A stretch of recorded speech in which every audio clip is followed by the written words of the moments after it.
Mendoan menyatu dalam doa dan renungan dari Katedral Kristus Raja Purwokerto, Jumat 14 Januari 2022 bersama saya, Frater Yohanes Hari Gunawan Wibisono.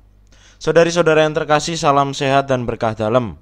Mari bersama-sama kita renungkan sabda Tuhan hari ini dari Injil Markus bab 2 ayat 1 sampai dengan 12. Kita siapkan hati kita untuk mendengarkan sabda Tuhan. Dalam nama Bapa dan Putra dan Roh Kudus, amin. Semoga Tuhan beserta kita sekarang dan selama-lamanya.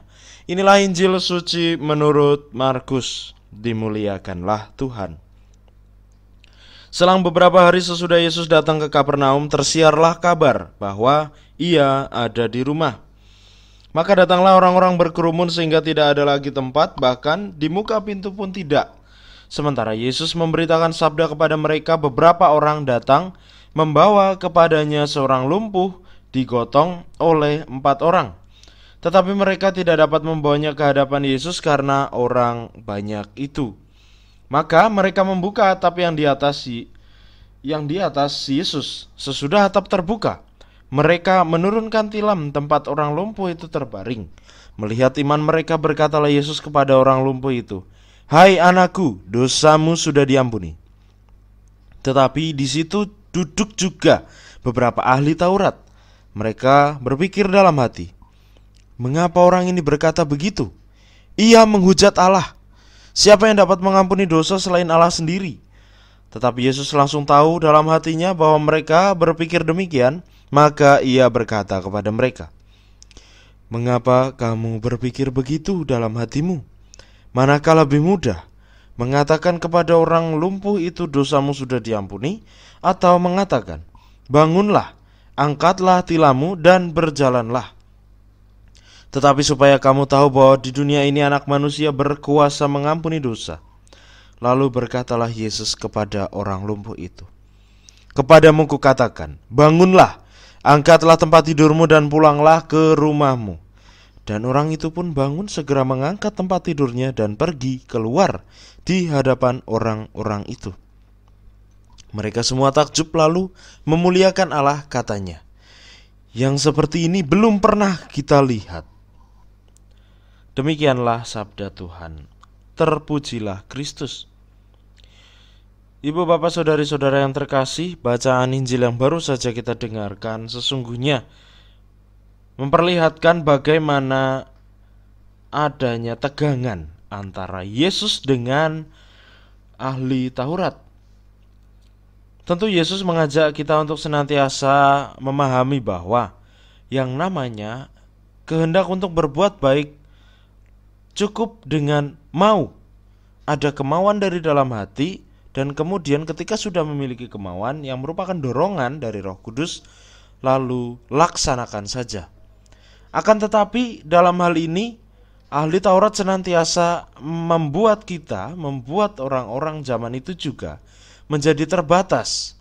Mereka justru melihat perbuatan Yesus bukanlah perbuatan yang baik, melainkan perbuatan yang tidak tepat, lantaran bertindak melebihi Allah sendiri, atau seperti bersikap menghujat Allah.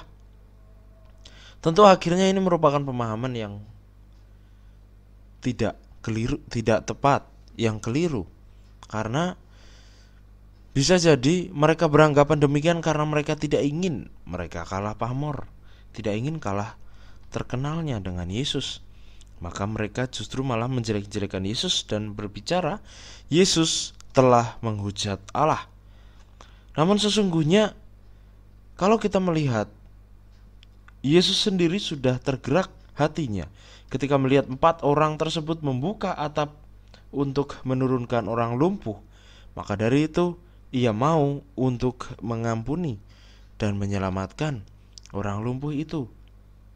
Dan ini merupakan ajakan bagi kita agar kita memahami dengan sungguh bahwa ketika kita memiliki kehendak untuk membantu orang lain, maka lakukanlah. Jangan pernah untuk ragu, karena dari situlah sesungguhnya Allah membimbing kita, menyapa kita untuk mau bersama-sama menjalankan apa yang menjadi kehendaknya. Maka mari kita kembangkan semangat kepekaan kita, semangat kesigapan kita untuk senantiasa siap sedia dimanapun dan kapanpun Allah memberikan dorongan kepada kita untuk berbuat baik. Marilah berdoa. Allah Bapa yang penuh kasih, kami bersyukur kepadamu. Injil yang baru saja kami dengarkan mengajak kami untuk senantiasa mau terbuka akan dorongan untuk mau berbuat baik, untuk mau berbagi kasih. Bantulah kami agar kami mampu mengurangi keraguan-raguan dalam hati kami, sehingga kami bisa untuk lebih yakin akan rencanamu, akan setiap dorongan yang kau berikan kepada kami, terkhusus dorongan dalam berbuat kasih.